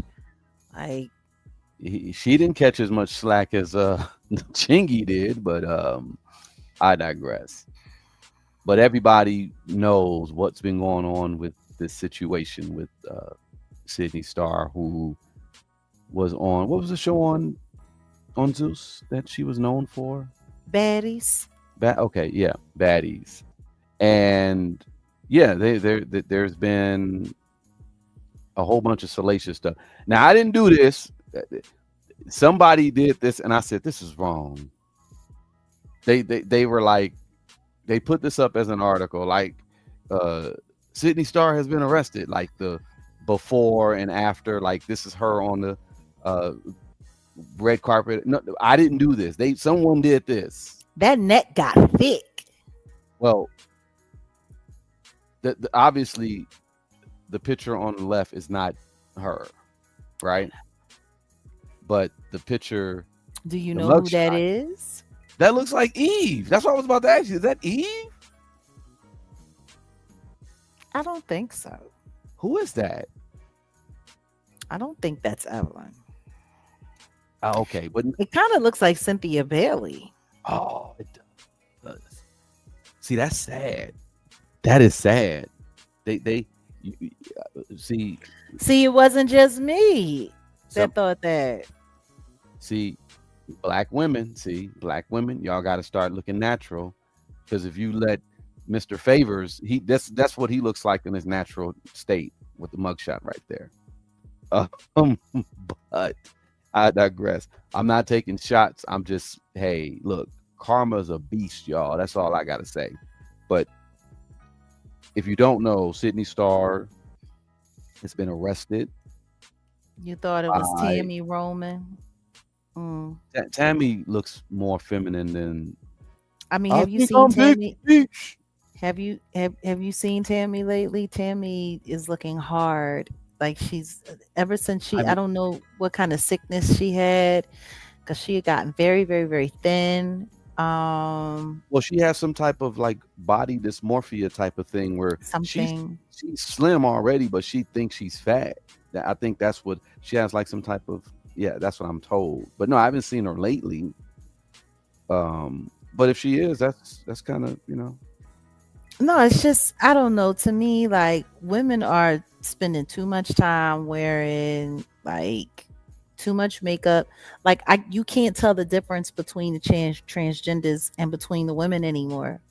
yeah, that's what I was about to say. Just be Tammy natural. has diabetes. I'm not sure. I maybe she does. I don't want to speak on her. I know she looks very, very, very thin, and she doesn't look well. She just, in my opinion, Well, she doesn't look well. prayers to her. But no, when our sisters just gotta, they're not even just black women, white women too, because white women are looking like the Kardashians and They getting looking all rough. looking for They looking fillers, rough. getting all them fillers. Just be natural. Love your natural self. I showed you that picture of little Kim earlier this week, and everyone was tripping. Like, yo, I remember what she used to look like. she was, I don't care. She was gorgeous. That Well, first, like, she was gorgeous. But I just don't leave know if I would call her natural. gorgeous, but she was definitely a pretty girl. She wasn't an ugly girl. Jag, that's the natural hood beauty. Like, she was I gorgeous. guess. She was. I'm just not putting no dubs on it. I mean, I'm you a not. man, so you can feel how you I'm. want to feel. I'm not Girl putting extras on it standards, either. girl standards. She was a pretty girl. I always thought she was a pretty girl. I never thought she was ugly. Okay, we could talk about, but Little Kim looked better to me than Foxy did, but I digress. Prettier Well, than me. Yeah. see, that's the thing. I don't think, in my opinion, neither one of them. I think Kim was better looking. In my opinion, I thought she was prettier than Mary J. Blige. Yeah. Yeah. Yeah. She was. In my opinion, She I was. thought she was. She was. But she didn't see herself that way. I know that's the unfortunate thing. It's funny you just mentioned Tammy. Tammy didn't see herself as thin, but she was very slim. But she's like, "Oh, I look fat." No, no, you're fine. I'd been like, "No, you're fine." You got to have people around you that are just going to keep it 100 Not with you. not when it comes to the industry. When it comes to the industry, their whole job is, I think, in my opinion, and y'all need to understand this, when it comes to Foxy Brown, when it comes to Inga Marshon, I know her real personality. So whatever she looks like on the outside, Hmm, that's not what I see when I see her. gotcha. I see who she is. I see what she is, and I know I know what she done. So like, ugh, like just as a person, she ugh No, no, no. to I hear you. me. I hear you. You could have someone who Was is she sexy? Definitely. Was she sexy? Do I think she was prettier than Eve? No, I don't. No, no. I Why? think that I think for in that era as a dark skinned girl, I think she was def doing it. But I just know what she is. So it's just like, ugh. Now Ugh. if you Especially when know, you hear about when you know about her body count history and all of the people that she sent to the clinic and ooh, all of the people that had to get shots in their ass fucking around with her, there's no amount of beauty in the world well, that can make that look cute. I again, I never was a fan of the Il Nana. That's the Um, problem. That's the problem. She was telling people the truth. well, you got to tell the truth. You got to tell everybody you got the Il Nana. I remember every time Ricky talking about how she used to burn him. Ooh, And okay. I'm like, why you still having unprotected with Ja- her? Jag, you know how far off we've gone from the topic? And he be like, I was drunk. Never mind. Okay. And I'm not saying allegedly because I seen the nigga's paperwork from the doctor. Okay. Are we gonna get back And on he track? told me how upset Okay, he go was that ahead. he had to get Go shots ahead. in the ass. You got it. Go ahead. I'm sorry. Go ahead. What? Where are you going? I'm done. Let's get back to it. Yeah, My bad. we gotta produce something. You're sitting over here going in on oh, hold on. Um Look, okay. I didn't bring up Ingemar Shine. Now, anyway, I didn't either. I didn't bring her up like that. I like I literally was just saying, said he she. was talking about Kim Yeah, and go. No, that's what. Look, they were like, let her cook. I said exactly. That's why I just stepped off because if you want to go there. It's all good. ain't nowhere to go. I've been there. I was You did a there. whole podcast. Y'all got to go check out the podcast where you went in on the whole story, and it was shocking to me. Like, Yeah. damn. Check out the Jaguar Wright Uncensored podcast when I talk about Ingemar Shine, Yeah. the incubus Mhm. of viral vaginal plague. Now, Okay, so back to this individual, Sydney Starr, Sydney aka Star. Stephen Favors. Steven, listen to me. Steven ain't doing nobody no favors. We trying to do some favors, but that's a whole That's nother conversation. And again, oh, wrong one. Did I add that? They are wrong for this because I said that's Eve or that looked like Eve, but now someone's saying that's probably Cynthia Bailey. They literally made it like you got to understand when media is clowning us. They're clowning black women right now. So the young lady on the left is supposed to be the Sydney Star person who's the mugshot right there. She looks like Big Meech, Larry Hoover. Um, they the media is not only having a field day with the story, but they're also taking shots. They're clowning. But the reality is, this is a sad situation because Sydney Star was arrested. This happened August 2nd after officers responded to an alleged sexual assault involving a juvenile at an embassy suite in Georgia. So the charges are aggravated child that's the molest, actual. actual battery against someone under 1'6". Mm-hmm. Um, y'all know that place Sodom and Gomorrah, that part. Yeah, so those three charges right there, those are some heavy charges. She faces up to 25 years to life. So I have here the warrants. The warrants, the alleged, it says she or he performed sexual acts involving a juvenile. It further states that after receiving Miranda rights, Favors allegedly acknowledged performing the the oral stuff and claimed the encounter wasn't consensual. So that's an A allegation child can't recorded in the consent. warrant. Right. But listen, that's the allegation recorded in the warrant. It's not conviction. But a minor, yeah, can't not be capable of consenting under applicable child S offense laws. So it wasn't consensual. And that's the problem I got. These people are weirdos. These people are weirdos. But she See, made a statement. She made a statement. Let me finish with the statement because I wanted to get what your take on this. She said she denied the allegations. She said she intends to defend herself through the legal process and emphasized that accusations should not be treated as established facts. And her mom also described the accusations as out of character. So she should go this back to individual, court on the 25th of August. Go ahead. Go ahead. this individual admitted to doing what they did, Allegedly.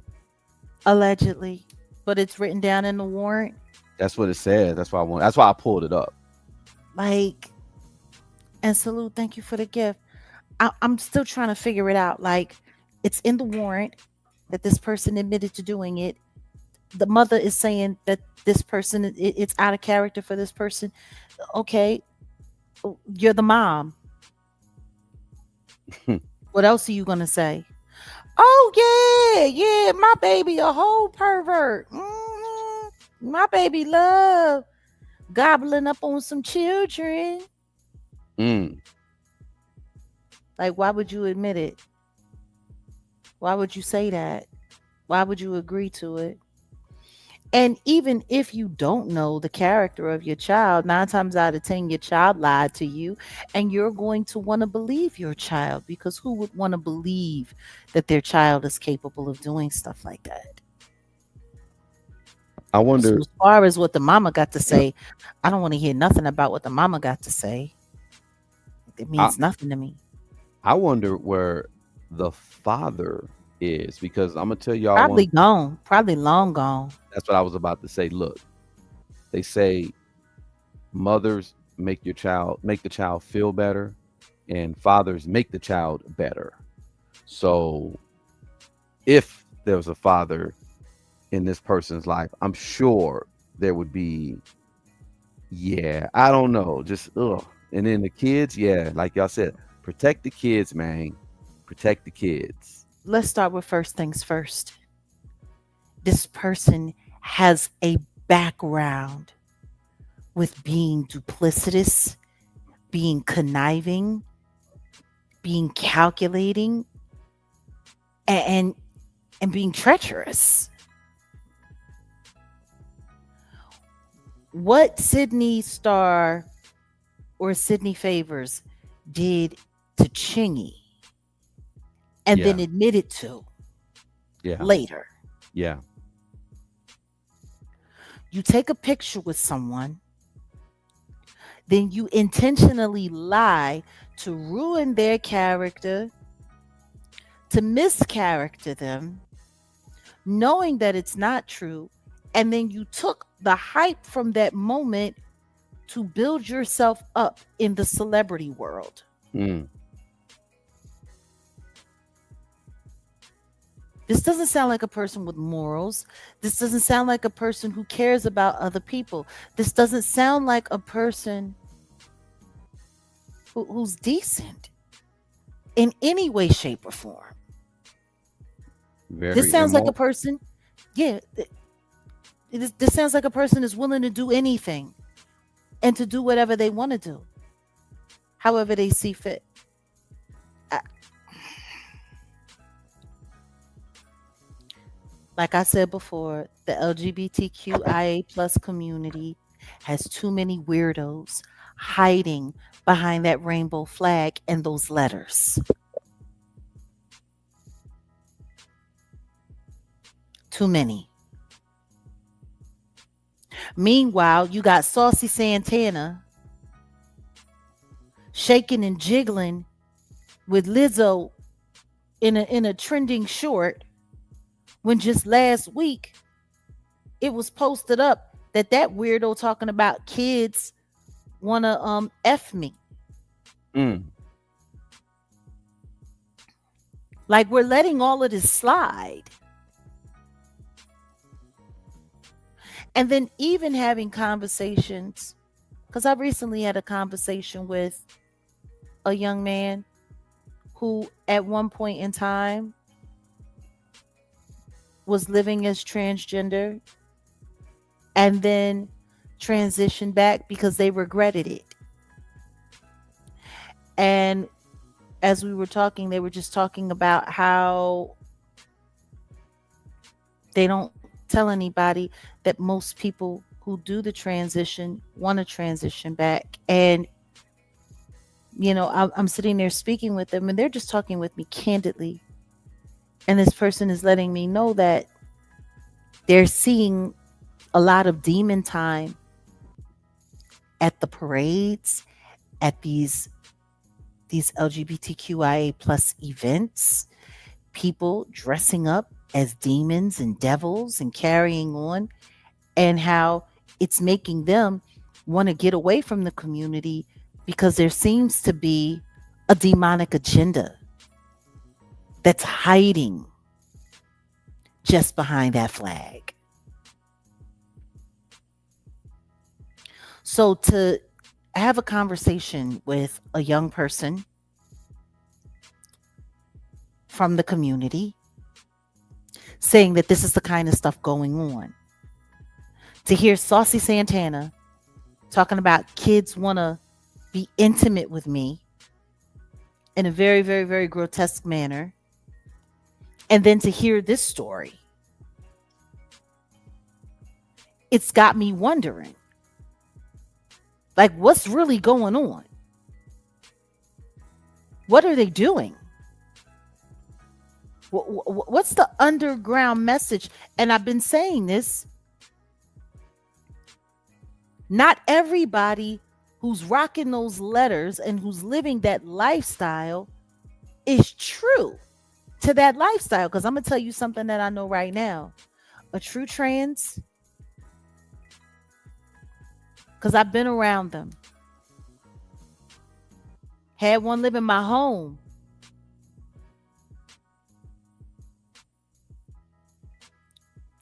And that person was always a person to me.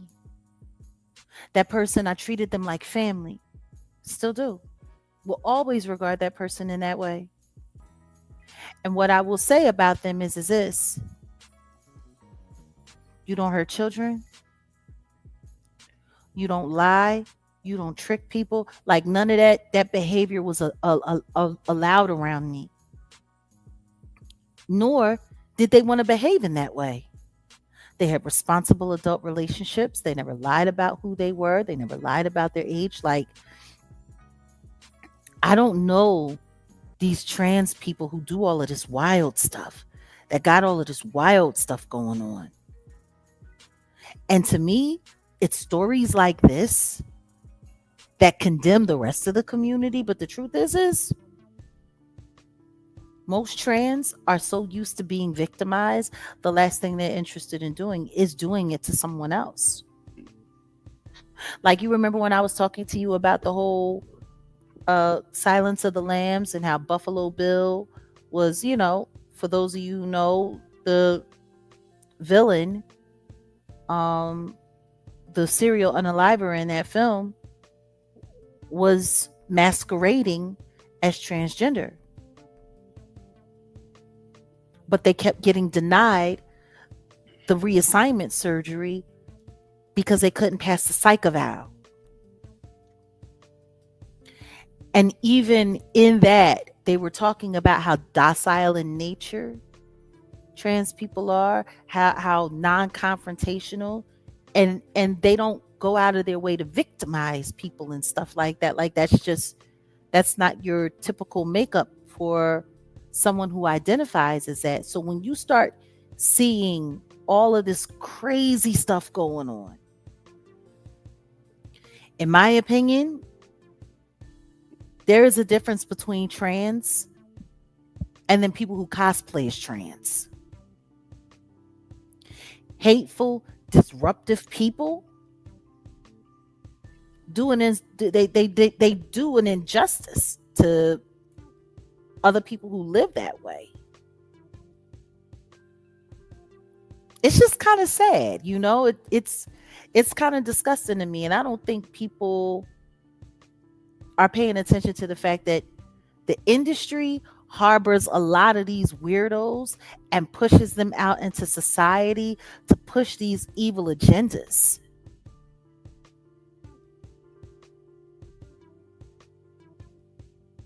But this man in makeup, because as far as I'm concerned, I don't care what Darius McCray paid for it. This man in makeup deserves to go to jail, and I hope you burn in hell. Like, for real, I'm Samuel L. Jackson in A Time to Unalive. Yes, you deserve to die, and I hope you burn in hell. Like, that's how I feel about this situation. And I understand that the accusations is all alleged, and I understand that this person has been released on bond. And all I'm going to tell you, like old boy said, hide your wife and watch your kids, because they doing stuff out here. So, Stephen was released on bond? That's what I heard. Was released on bond. Interesting. Mm-hmm. Because on the warrant it says no bond indicated, but yeah, they probably they probably, you know, they let their people move around. Yeah, like, I know. let's just be honest. There are so many harmful and disruptive people that get all kinds of favor. Meanwhile, decent people get all kinds of hell. Yeah. There's no justice in this unjust system, for real. That's what it is. They like to disrupt. Like, and I'm looking at that, and what I'm really not liking is that we're seeing a lot of this with people of color. They're making sure that those stories make it to the front of the line. They're making sure that they're predominant in the algorithms. They're making sure of it because they want people to look at us like we're animals. Yep, like we're subhuman. So that people don't feel bad when somebody ends up hanging from a tree or missing from a boat trip. Like, it's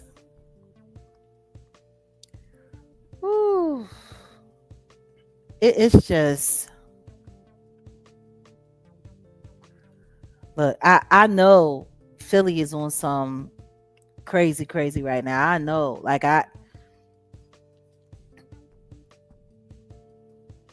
all I can do is pray. But when I left 10 years ago and said I wasn't coming back, it was because I knew this is where it was headed. The question is there any place in this country that's really safe anymore? I think everywhere we go, we're headed to second world. We're already pretty much second world class country. Like, first world, no, we're not a first world country anymore. And we're not a compassionate society. Not at all. Not in any way, shape, or form. We are not a compassionate society. So the Bible says, love thy neighbor, and that doesn't happen. I mean, you can love your neighbor, but the question is, will your neighbor love you back? You gotta love that mother from a distance. Like, I keep my love. I reserve my love for those who, yeah. Like, you can love your neighbor, but don't love them as much as you love your own family. You know. I'm gonna tell you something right now. There are people out here that are looking for nothing more than making you a victim these days. Be careful. And that's the problem. Be careful. I think back in the day, we had a lot more people who were just good-hearted and were not infected with um this demon, I would just say, of lack, because that's really what it really boils down to. If Thank the you industry for that. Thank the what industry for that, for normalizing every nasty human characteristic. Go ahead. I'm sorry. Oh no, I'll be sorry. You right.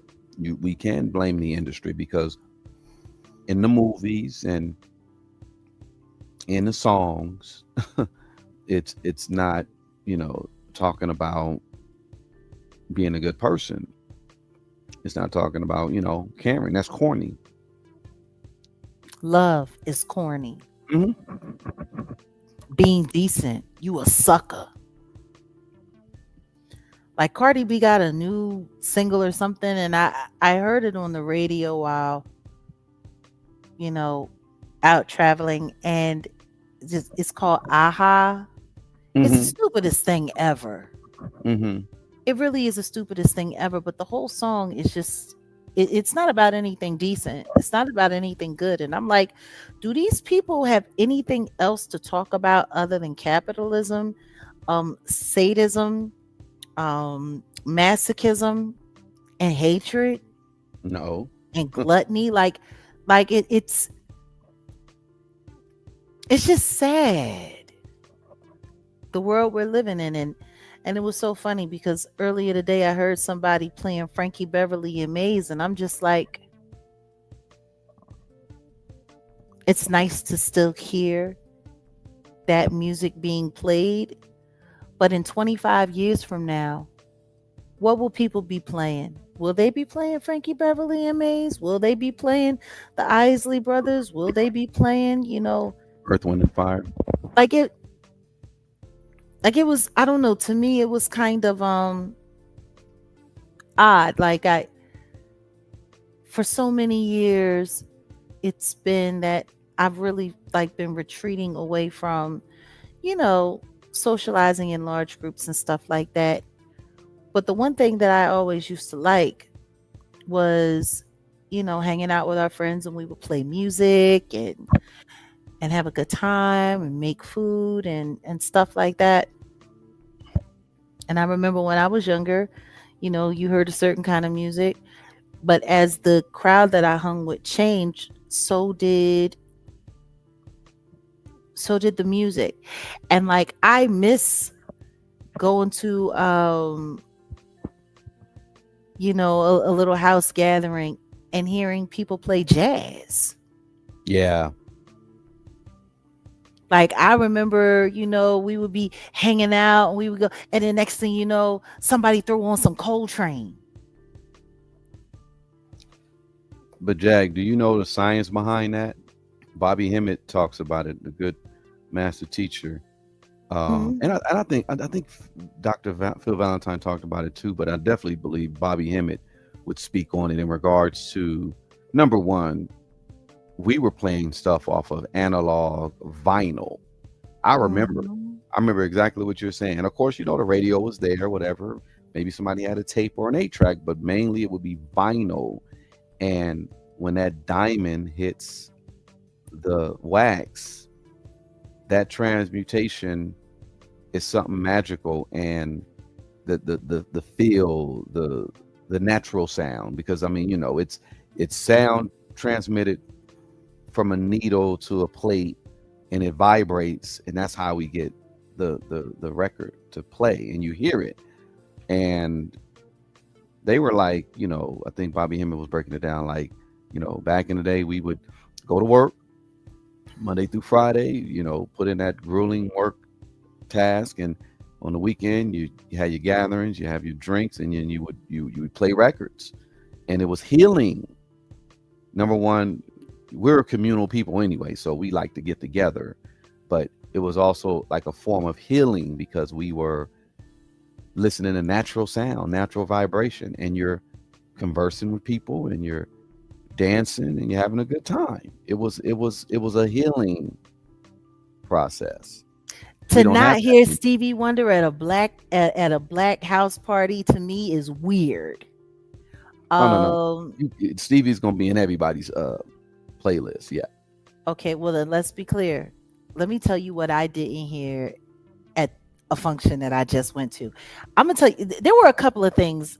I just got to get this out of my system. There were a couple of things that I thought I would have heard in the age bracket that I was in that I didn't hear at all. No Zap and Roger. Uh-huh. None. And that's an No, abomination, especially being on the West Coast, even though they're from Ohio. no Bootsy Collins. Mm-hmm. No Shirley Murdoch. Jag, you gotta look.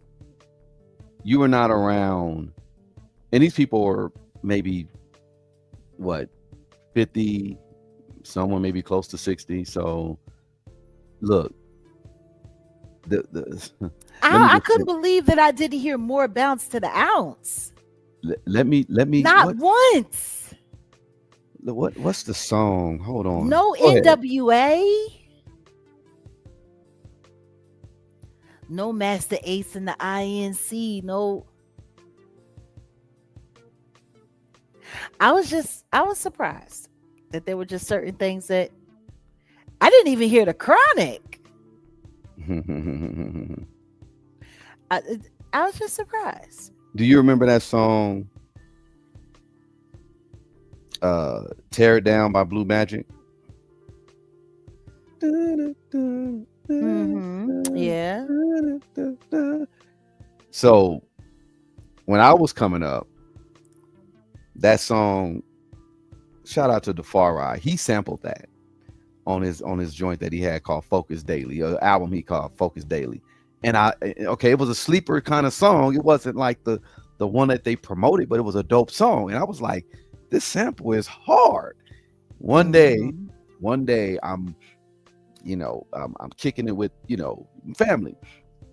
Uncle Rusty played that song, Tear It Down by Blue Magic. And I'm like, that sample sounds familiar. So it came out in 74. This is when he was like my age at the time when it came out. And then it's like, it just 25 years later, resurgence, boom, Defari sampled it. And I was like, yo, that song is dope. And he's like, yeah, that's Blue Magic. And I'm gonna see. So we used to do that. Like of course you hear a sample and then it's like, you don't realize. That's why I just sent you the one joint where I was like, yo, this is where they sampled. Cause I thought Takita was who they sampled for Triumph. But then you're like, no, they can't be. It's they Wu-Tang sampled these. And I heard it today. I was like, oh, Jag was right. And I sent it to you. Like, we're losing that aspect as far as like our community. We used to be able to like tie in even hip hop. That's it. The samples. We would be like, damn, somebody sampled it. Like, okay. What a house party is gonna sound like 25 years from now. It's gonna be more and more watered down. It's gonna be all AI. Because the thing, do you want to know what I heard? I heard pop culture. The pop culture playlist. It's whack. Yeah, it's fucking whack. And it's just like, and again, Jag, it's not going back to what I was saying, what we originally used to do, put on those 33s of them 45s, right? We used to put them records on. We didn't do a curated digital list and the music sounds thin. We didn't do that. It is what it is. But you know what I'm gonna say? When it comes time to start socializing again in a space that I can curate, I'm gonna show motherfuckers what a playlist sounds like. You see, I got my vinyl. I ain't got all my records because I was like, where's my Whitney? There's a lot of little records that I don't have anymore, but I still have my vinyl player, and I don't think I'll ever go without that. That's just, we young, but we still old enough to remember. Like, I think everybody needs to have a vinyl player. I don't know. Maybe that should be my retirement plan. Maybe I should become a DJ. That would be dope. I can see that. You'll be a good one too. I think you'll be a good one for real. If Questlove could pull it off. And I know your taste is way better. No, I saw. Look, I had a different appreciation of Quest when I saw him in. This had to have been No, he 2013. understands music. He absolutely understands music. Can't nobody take that away Yeah. from Amir. But I mean, him being a sycophant, a Uh, cultural sycophant, is what made him a decent DJ. Okay. So it's yeah, like that's that. I mean, for whatever reason people, dive into sound and dive into music and dive into art, you know, it's cool. You know what I mean? Like it's whatever it is, but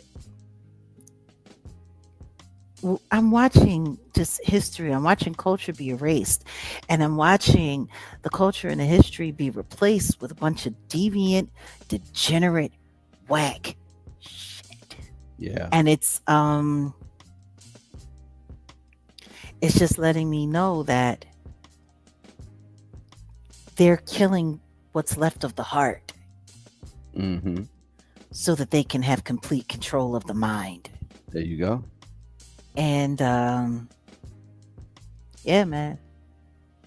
It's so funny. Don Lemon says on his show, his tagline is "Turn the TV off." And I need to create my own tagline and say, "Turn the internet off." Mm-hmm. We'll see you next time, but turn the internet off. Like, Yeah. it's wild, but it is what it is. Was there anything else on the menu? If you want to get into this topic, or maybe I can tease it and we can get into it later. Well, number Or one, y'all, I think well, it's up to you if you want to keep going, but just letting y'all know I've been on my ish when it comes to producing, and we are gonna really take off this Jaguar Wright show. Yeah, I mean, a lot of you guys are already here. Jaguar Wright effect. It's gonna stay here. We're gonna keep doing this format the way we're gonna do it, but the Jaguar Wright show is gonna be something different. And I'm gonna wait until it's time to really just push it. But I say that to say I'm gonna have like a segment where maybe we'll tease it over here and then we'll invite y'all over there to kind of call in, or let's get y'all take on this, because outside of what the media talks about, I just have certain questions. I'll have certain conversations with Miss Jaguar Wright, and we will go back and forth about topics. Here's one that I said, let me kind of touch up on. And this, I'm just blocking it because I didn't want to, this was on Facebook and I didn't want to like dox nobody for the most part. But someone wrote this: could you attend a church that has a openly gay pastor? So they said, my pastor is fine. During today's church service, I felt like he was speaking directly to me. However, there's one issue. I'm a man and he's married. Despite that, he gives off a certain vibe. He once complimented my cologne and even noticed my pants. It seemed like he was checking me out. He's part of a bisexual Facebook group, and his old college profile, when I asked him about it, he claimed his page was hacked and he no longer had access to it. I'm not convinced, since he occasionally likes photos. Once I even saw him at the nail salon getting clear polish. There are definitely some signs there, but I don't want to jump to conclusions. I'm afraid that if it comes out about his sexuality, that I'm going to lose members, or he's going to lose members. Could you attend a church that has an openly gay pastor? So, loose members. Cat. See, that's why I put the post up, because I didn't want to. But that is a good question, and I figured, either the conversation could be started here, and Maybe we could take it to the other platforms because we're gonna format this whole little situation differently. Just know that. But I don't know. I said, I think some people would be interested in maybe talking about it, but I don't know. What do you think? Well, I think there's three different ways to look at it. Even though I'm not into like a lot of these secular religious practices, um, and I honestly think that religion is a trick bag at best.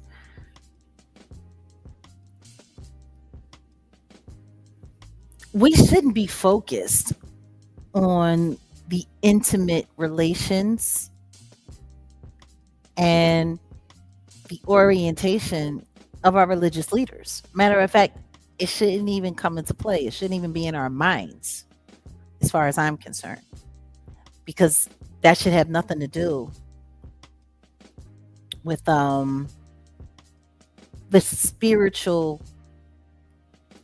alignment that's supposed to be being created in that fellowship. That's first things first. So, like having religious leaders that aren't allowed to get married and stuff like that, um, to a certain extent, that kills questions like that. As many hummus actuals that we have in church as it is on the down low, even the pastors that have wives that we all know are doing whatever they doing with the deacons and the elders, or out on their missionary missions down in the belly of the beast of the city, where they saying that they coming there to do missionary work to save souls, but they was just in the theater with everybody else with their collar off. Like, They doing missionary work and they doing doggy style work. I'm sorry. Go you know ahead. what I'm saying? I'm just saying, like, it's, to me, this is a hot button conversation. And I hear what he's saying. But my thing is whoever you are, you already calling him out. Because anybody who knows you and knows you go to church, they gonna know exactly who you talking about. So you low key being messy because this is a public post. Like, this is exposing your minister without exposing your minister, but exposing your minister. It's extremely messy. My thing is, Yeshua said when he went to the synagogue that my Father's house is meant to be a place of worship and fellowship for all people. That's what he said. To take him at his word is to say that everyone should be included. But I don't think when he said that he meant, oh, and by the way, let's hear all about your intimate personal business too. And like, in my opinion, this shouldn't be a question. It shouldn't be a question because we shouldn't be worried about the intimate relations of our pastor in the first place, whether he's straight or gay, whether he has a spouse or not.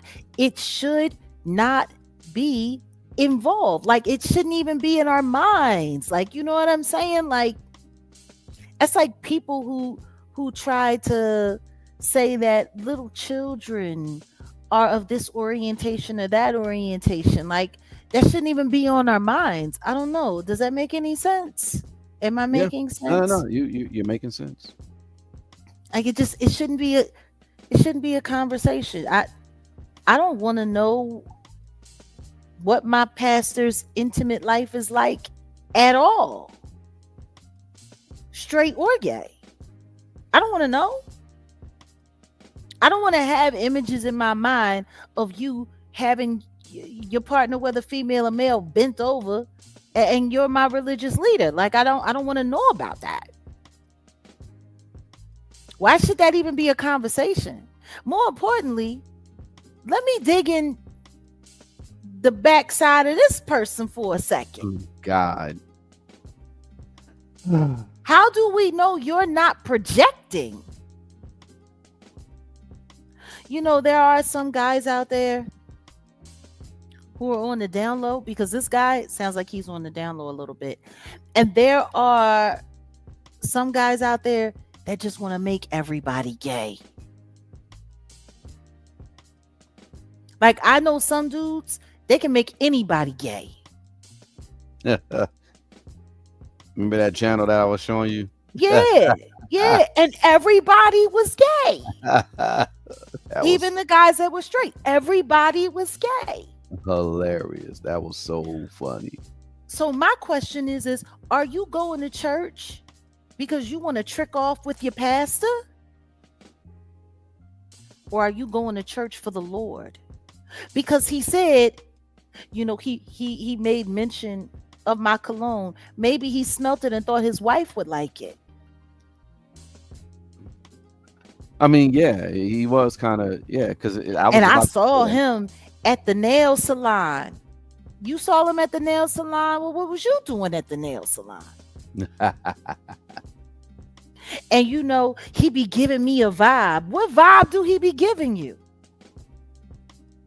Does he give you a special look when it's time for the collection plate to be passed down your row?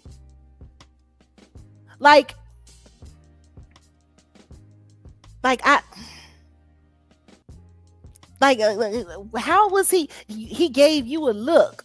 Like, I know girls who go to concerts who swore to God Bobby Brown was singing to them. Specifically, just them. Like, okay, so now we got a new term, not erotomania, but erotogamia. yeah, Guys like think everything is gay. Yeah. Like, I don't like. Why you want your pastor to be gay, and why you want him to think that you sexy? You know, I might be tripping, but he was giving me a vibe. What vibe was you getting? The only way you would be picking up that signal is if you was on that channel.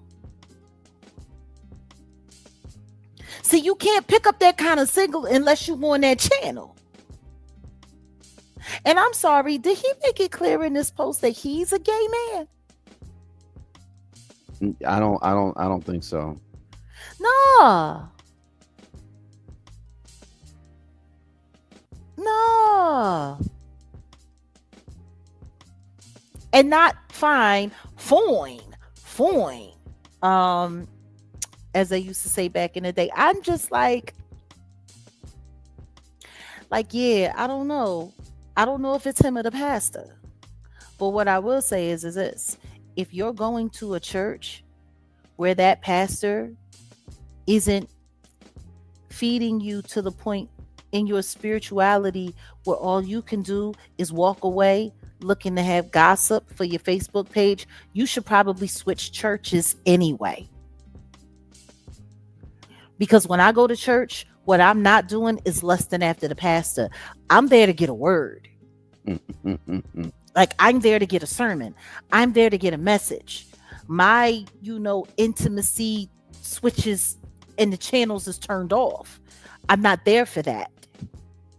So if that's what you walked away from church with, then you need to switch churches. You need to find you a church with a real old man who's in the word of God. You need to find you a real Bible thumper. Like, you need to go somewhere else where your mind ain't so easily distracted, because it sounds like you filled with the devil, sir. That's what it sounds like to me. Because he gave me a look and I seen him and I was looking at his Facebook and he said it got hacked. Why is your pastor explaining to you about his Facebook history? I don't know. That seems a little weird, don't it? It does. Yeah, Pastor, I was looking at your Facebook and I seen some stuff. I seen you posted a Tigger doing a full split. And I was just wondering why you had that up there. Like, who talks to their pastor like that?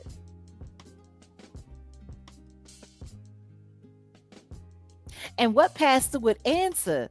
I did recently just see though a short of a pastor cussing out a mother and a daughter, and the chick, she she up came to the TikTok, and he said, "You and your mother is both going to hell. How dare you call me a nigger? Do I look like a nigger to you?" The pastor was going crazy. And she was like, because I'm posting. I'm posting. I'm posting. And I'm like, why do people go to church anymore? Like, what in God's name happened in that moment where you were like, yo, I need to go viral right quick. So I'm gonna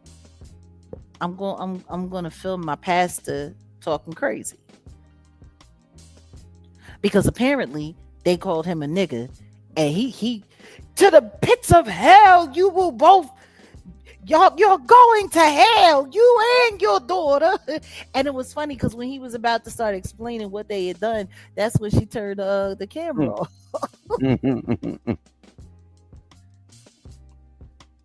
Get out of here. Did you just push me? Like she was on her straight Karen in church. So yeah, I don't know. Maybe we should get into this a little bit more because it's well, we can definitely. I think this should be a family conversation because I have a totally different take on it, and we, now the thing is this, they say it's not polite to talk about two things to just anybody, and that would be religion and politics, right? So this isn't necessarily a conversation that we could really have and expect it to be somewhat productive, but we're definitely going to get some different takes and different, well, what do you think? You know what I'm saying? Because like you have one way of thinking, I have a different way of thinking. Like I told you before, I think these conversations need to be had. Yeah, I think we need to step away from the idea that we don't need to have these conversations, because not having these conversations, in my opinion, is how society has gotten to the place where it's gotten. Yeah. Like avoiding these things, because the truth is the only reason people want to avoid it is because either they don't want to be held accountable for what they believe or for what they don't believe. People just don't want to be held accountable. People want to fit in with the majority. They don't want to be the minority. Like some people would see a post like this and say, hell no. If I find out my pastor's a swish, I'm out of here. And my tithe money. I ain't paying no money for him to sing YMCA. Like, there's some people that are going to feel that way. There's some people that might look at it the way I look at it. There's some people that might say, well, I think we should all have gay pastors. Barack Obama said we all need a good gay man in our life. What would be better than a gay pastor? Like, different people are going to say different things. But I think we all need to have these conversations. I think we all should know. Because all of this secretiveness, I think that's how we end up like we are. So maybe we should change that. Mm-hmm. I don't know. What do you think? Yeah. That's why it's time to have a conversation so that we could, because in all honesty, where I'm going with the convo, it just will be about leadership. First off, you got to lead yourself.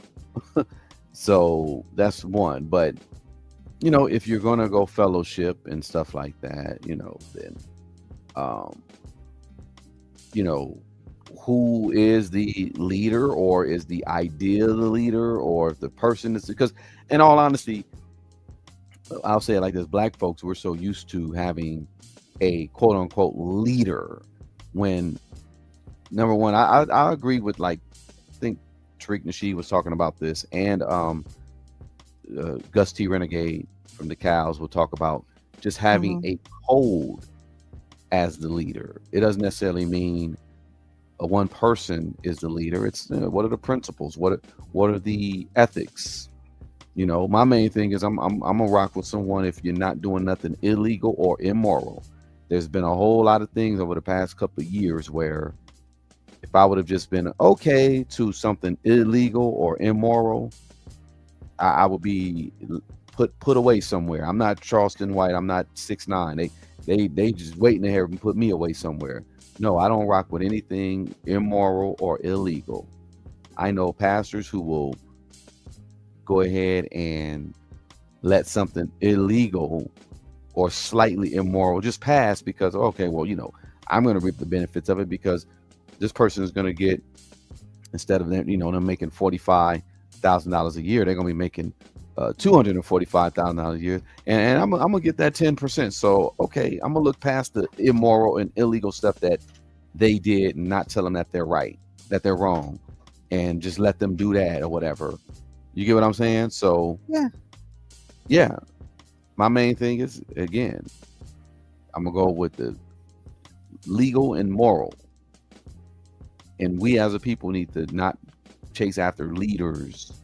We should just have a plan or code, and we should really, you know, rock with that. But that's where I'm going with it.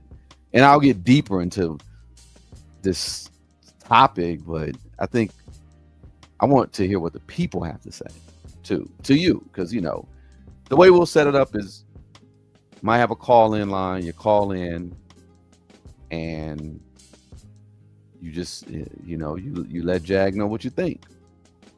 Coming soon, y'all. Coming soon. Yeah. And I say this, if spirituality is what you went for, you should keep your head out of people's drawers. You might find out that they like getting finger banged by midget whores. Oh, damn. While wearing leopard thongs. Everybody just need to stay out of everybody's drawers. Find some God. And stay out of people's drawers. That's what I got to say. That's my final word for the night.